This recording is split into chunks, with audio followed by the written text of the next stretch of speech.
Olá, pessoal. Como é que vocês estão? Vamos dar continuidade no nosso estudo, nosso aprendizado. Agora, uma parte muito importante, coisa que quase ninguém fala, que é o direito de produzir provas. Isso mesmo. Você sabia que você pode produzir provas? O que quer dizer isso? Muitas vezes as pessoas têm um direito, só que ela não tem como provar esse direito. Já viu aquela situação? A pessoa fala que aconteceu a situação com ela, mas ela não tem como provar. Não tem como dizer quem foi, como foi, quando foi. Então, eu vou te falar aqui coisas que você talvez não saiba e que eu vou abrir os seus olhos para você fazer no seu ambiente de trabalho, no seu dia a dia, exercendo a sua profissão. Se você ficar com alguma dúvida, pode colocar aqui nos comentários, tá ok? Vamos lá.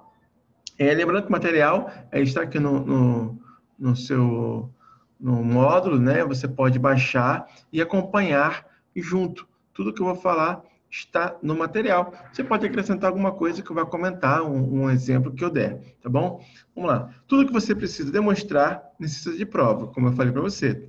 Seja numa imagem, um vídeo ou até mesmo um relato, tá? Que eu oriento as pessoas a fazerem sempre. Aconteceu um problema grave no seu plantão, você fez o seu relato, tire foto do livro, tire foto do prontuário, guarda numa nuvem, guarda em algum lugar esse relato, esse problema grave, sério que você teve. Tivemos relatos de pessoas que arrancaram folhas de prontuário, arrancaram folhas do livro de ordens de ocorrência, tá bom?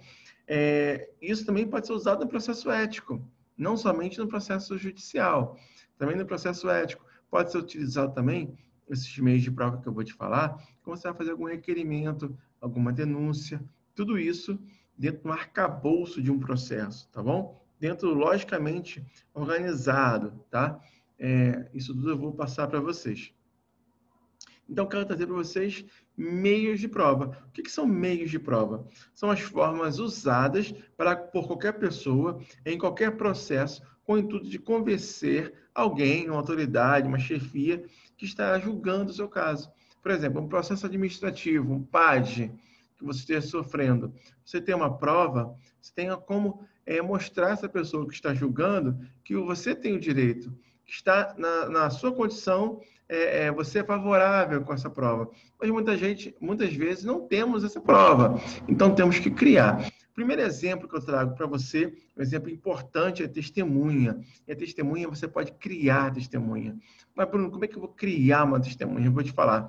Prova testemunhal é aquela que você vai chamar outra pessoa, que pode ser da enfermagem ou até mesmo um acompanhante de um paciente. Aconteceu um caso de um cliente meu que estava sofrendo um processo ético, ele tinha um contato de um acompanhante, na verdade, ele sabia de um acompanhante, né? Ele conseguiu o contato desse acompanhante, e esse acompanhante foi testemunha dele, no caso, no processo que estava sofrendo, que ele vai confirmar algum relato ou um registro que você possa ter feito, ok? Importante dizer, se for alguma pessoa da enfermagem que esteja na situação, ela não vai ser testemunha, ela vai ser informante, entendeu? Vai ser dado o direito dela também ser ouvida.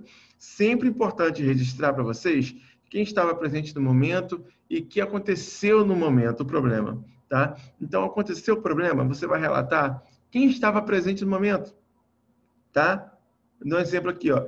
Relate o problema, a intervenção que você teve naquele problema e quem estava no local, colocando o nome, o cargo. Por exemplo, olha, nesse momento que o paciente fez isso, estava fulano de tal, que é da limpeza, fulano de tal, o médico, vocês entenderam?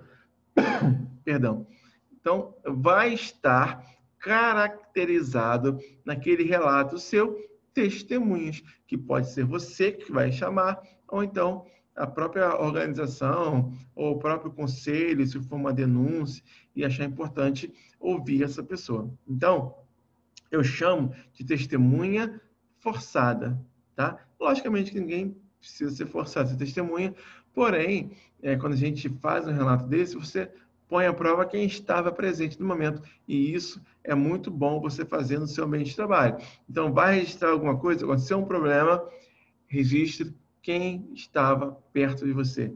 Você não está acusando ninguém, você está apenas registrando quem viu, quem acompanhou o problema, tá ok? O segundo ponto é o registro propriamente dito, tá?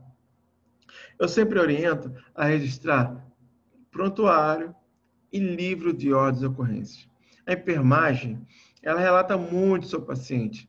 Muitas pessoas falam que a enfermagem não relata. Isso é mentira. A enfermagem relata muito, mas ela pouco aborda os problemas do seu plantão, né? Ela pouco aborda as condições que foram registradas no seu problema. Eu recebo muitas mensagens do pessoal falando, aconteceu isso, isso, isso. Pergunto, você anotou alguma coisa? Ah, não, eu nem anotei. Então não adianta. Não adianta nada, tá? Então, isso é importante dizer que tudo o que acontece deve ser registrado. Até porque, se você for ver a resolução 429 de 2012, que fala especificamente do registro das ações de profissionais de enfermagem no prontuário, temos a orientação quanto ao processo de cuidar, que o registro de enfermagem gera o processo de cuidar. Não que o problema envolvido com os funcionários, como o problema que você vai ter no plantão, vai ser diretamente ao processo de cuidar, mas está envolvido com o processo de cuidar, tá bom? Por exemplo, uma situação que o paciente se recusa a tomar uma medicação. Você orienta o paciente sobre a medicação, que é importante ele tomar a medicação, e a medicação, para ele, vai ser importante por tal fator. Você vai orientar. Ele tem vamos ver isso, tá? Ele tem um direito de não querer aceitar. É lúcido, orientado, ele tem o direito de não querer aceitar. É o princípio da autonomia, da própria vontade dele. Ele não aceita o tratamento. Você registra. Não faça somente aquele círculozinho, não, na prescrição, tá bom? Tem que registrar o porquê não está administrando. E isso aqui, muitas pessoas não fazem, tá? Passou uma rodelazinha e dá problema depois. Tem que registrar tudo. Registre tudo. Não há informações sobre registro de problemas com os profissionais, mas sabemos que as situações que iremos tratar no curso envolvem diretamente os cuidados dos pacientes. Isso aqui quer dizer em relação à resolução 429. Se você for parar para pensar e avaliar as resoluções, ela fala muito de registro. Repara só, em todas as resoluções, o fundamento dela vem em registro. A enfermagem precisa registrar. A enfermagem precisa registrar. Então, registre, tá? Portanto, vai registrar onde? Prontuário, livro de ordens e ocorrências, ou similares, o nome que tiver na sua instituição.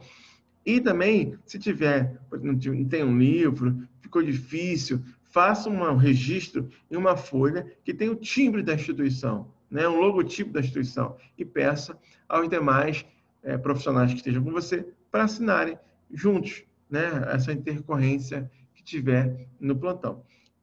Já olhamos dois, tá? Dois tipos de meios de prova. Agora eu vou falar um para vocês que é muito importante, as pessoas se confundem muito.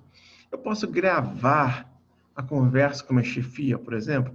Eu posso gravar quando eu estiver sendo humilhado ou destratado por outro profissional, um médico, um fisioterapeuta, tá? Eu sempre falo muito do médico e da fisioterapia, porque são os profissionais que a gente mais lida no nosso dia a dia na profissão, tá? Eu não estou querendo dizer para vocês que nós temos que brigar com os médicos, nós temos que ser inimigos. Não, pelo contrário, nós temos que ter a melhor relação possível, porque ali nós estamos fazendo o melhor para o paciente. Devemos trabalhar em equipe. Porém, é o seguinte, não pode deixar pisar no nosso calo também. Eu sempre falo isso.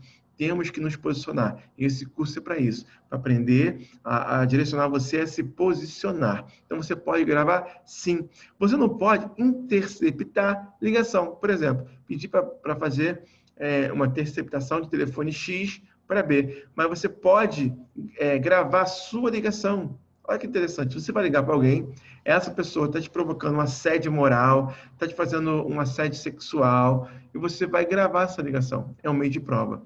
Outro fator também, nós temos a possibilidade, facilidade com a internet hoje em dia, com os celulares, todo mundo tem um celular que faça ligação, que faça gravação de voz, que faça gravação até no WhatsApp, que manda um áudio e fica lá gravando. Então, você pode gravar sim, entendeu? Gravar a própria ligação, gravar a conversa que você está tendo, tá?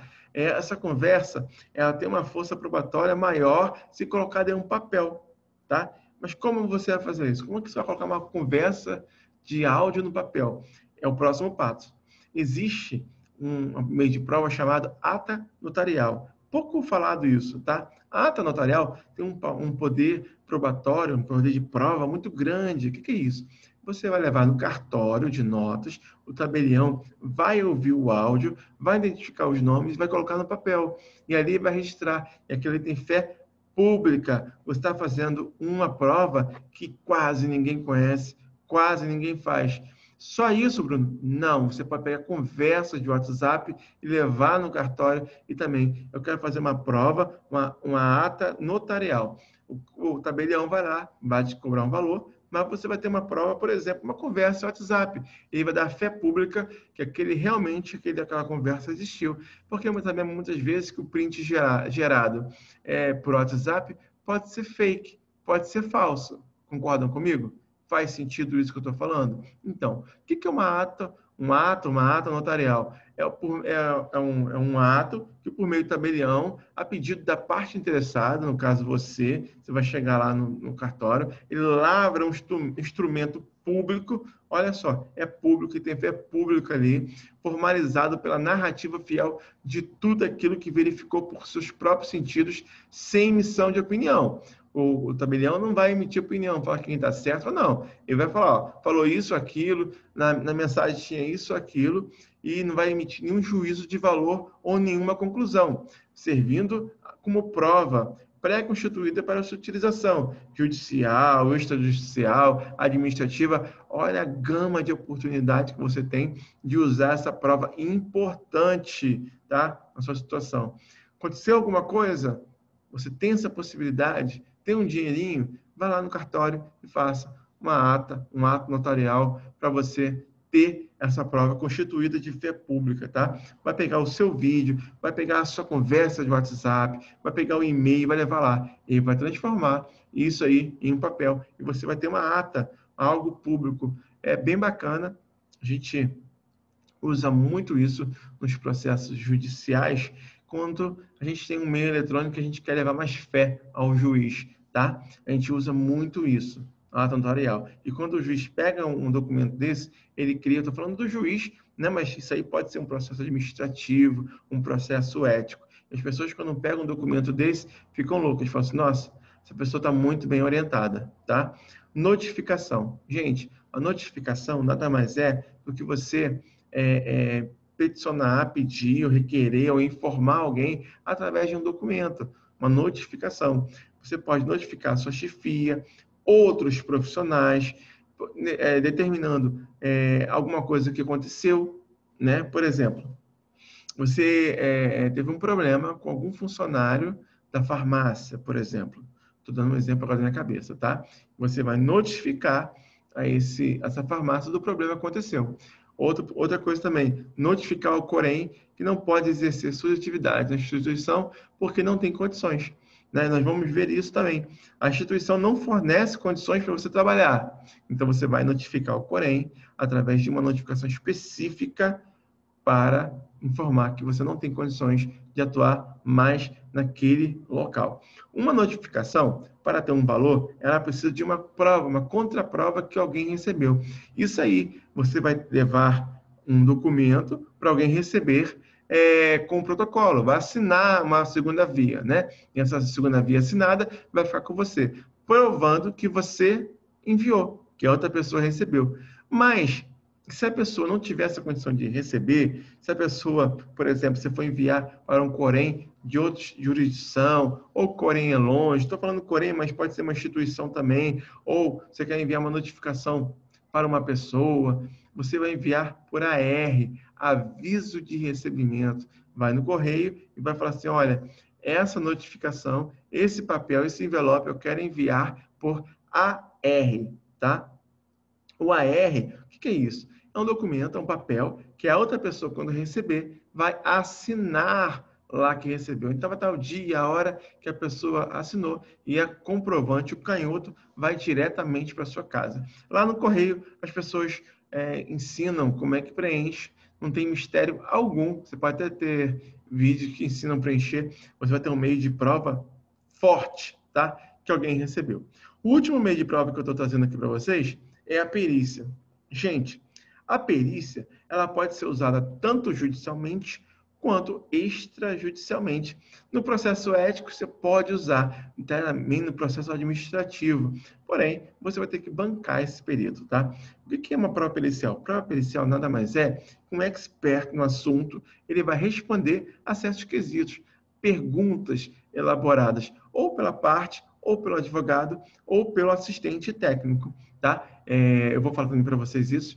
A enfermagem, o enfermeiro, ele pode ser perito e assistente técnico, tá? Na verdade, não existe o perito. Ele é nomeado perito, tá?